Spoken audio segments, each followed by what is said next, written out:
एक गांव में उमेश नाम का एक किसान अपनी पत्नी के साथ रहता था। उसका एक आम का बगीचा था।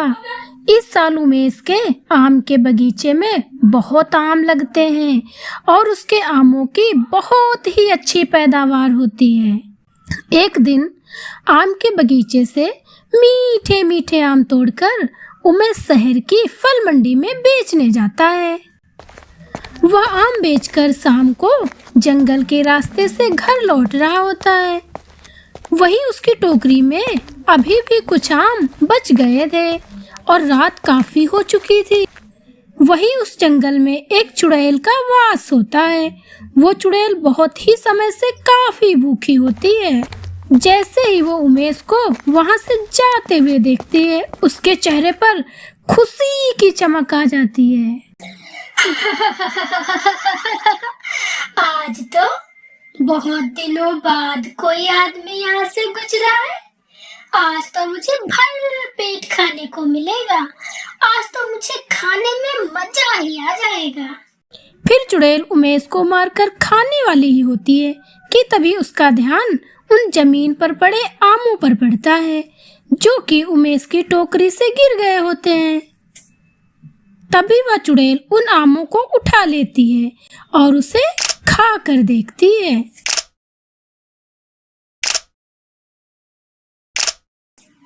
अरे वाह, ये तो बहुत ही स्वादिष्ट है। ऐसी स्वादिष्ट चीज तो इससे पहले मैंने कभी भी नहीं खाई। फिर वह चुड़ैल सारे आम चटकर जाती है। वह अभी भी और भी मीठे मीठे स्वादिष्ट आमों को खाना चाहती है। क्यों ना मैं इस आदमी के साथ ही चली जाऊं, तो इससे मुझे ये स्वादिष्ट फल और खाने को मिल सकते हैं। वह चुड़ैल उमेश के साथ ही उसके घर चल देती है।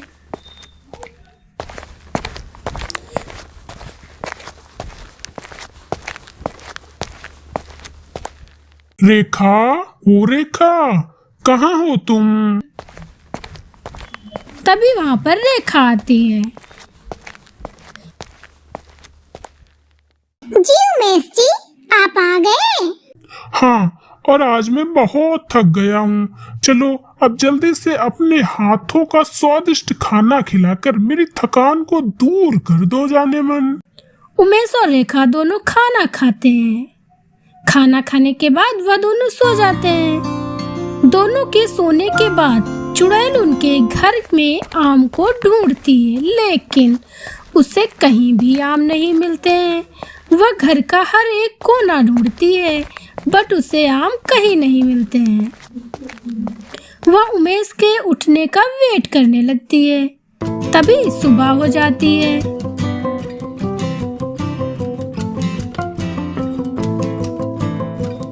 उमेश उठकर बगीचे में जाता है। चुड़ैल भी उसके पीछे पीछे बगीचे में जाती है। आम का बगीचा देखकर चुड़ैल बोलती है, अरे वाह, इतने सारे स्वादिष्ट फल, आज तो मजा ही आ जाएगा। मुझे पता था इस आदमी के पास ये फल जरूर होंगे। आखिर मिल ही गए मुझे। अब तो मैं पेट भर कर खाऊंगी। तभी उमेश को किसी काम से थोड़ी देर के लिए वहां से जाना होता है। चुड़ैल बगीचे के सारे आम चटकर जाती है। बगीचे में एक भी आम नहीं बचता है। उमेश जब बगीचे में वापस आता है तो देखता है उसके बगीचे में तो एक भी आम नहीं है। वह यह सब देखकर बहुत ही ज्यादा परेशान और हैरान हो जाता है। अरे ये क्या? ऐसा कैसे हो सकता है? अभी तो यहाँ बहुत सारे आम थे।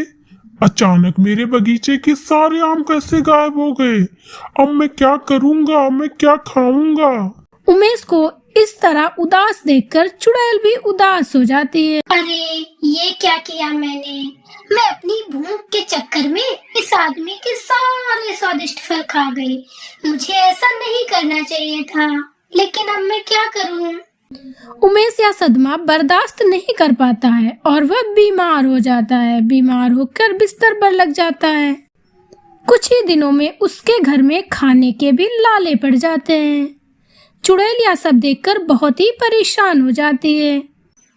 मुझे इन लोगों के लिए कुछ करना चाहिए ताकि मेरी वजह से इसका परिवार भूखा ना मरे। चुड़ैल बगीचे में जाती है, लेकिन उसे कुछ समझ नहीं आता है कि वह आखिर ऐसा क्या करे कि आम के पेड़ पर फिर से स्वादिष्ट फल लग जाए। वह बहुत सोचती है, फिर एक तांत्रिक के पास जाती है। तांत्रिक पहले तो चुड़ैल को देखकर बहुत ही गुस्सा हो जाता है, लेकिन जब वह चुड़ैल तांत्रिक को सारी बात बताती है तो तांत्रिक चुड़ैल से बोलता है, आज पहली बार किसी चुड़ैल को इंसानों के लिए इतना अच्छा सोचते हुए देखा है। अब मैं तुम्हारी मदद जरूर करूंगा। वह तांत्रिक चुड़ैल को काली माँ की राख की एक पोटली देता है और उस चुड़ैल से बोलता है, ये लो, इस पोटली में काली माँ की राख है। इसे आम के सभी पेड़ों पर डाल देना। सभी पेड़ों में फिर से आम आ जाएंगे। वह बगीचा फिर से आमों से भर जाएगा।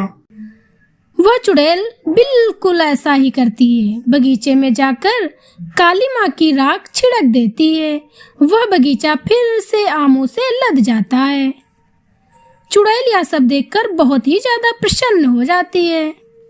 कुछ दिनों बाद जब उमेश ठीक हो जाता है, वह बगीचे में जाकर देखता है उसका बगीचा फिर से स्वादिष्ट आमों से भरा हुआ है। वह बहुत ही खुश होता है यह सब देखकर। उमेश कुछ आमों को टोकरी में तोड़ता है और उसे घर ले आता है। वह घर आकर रेखा को सारी बात बताता है। अरे उमेश जी, ऐसा कैसे हो सकता है? तभी वहाँ पर एक भयानक सी चुड़ैल प्रकट हो जाती है। चुड़ैल को देखकर वह दोनों बहुत ही ज्यादा डर जाते हैं। डरो मत मुझसे, मैं तुमको कुछ नहीं करूंगी। मैं तो बस तुमसे माफी मांगने आई हूँ। फिर चुड़ैल उसे सारी बातें बताती है। मुझे तो ऐसा लगता था कि चुड़ैल बहुत बुरी होती है, लेकिन मुझे आज पता चला चुड़ैलें अच्छी भी होती हैं। चुड़ैल जी, तुम बहुत अच्छी हो। अब तुम मेरे रोज आम खा सकती हो, लेकिन हाँ, कम मात्रा में। यह सुनकर तीनों जोर जोर से हंसने लगते हैं।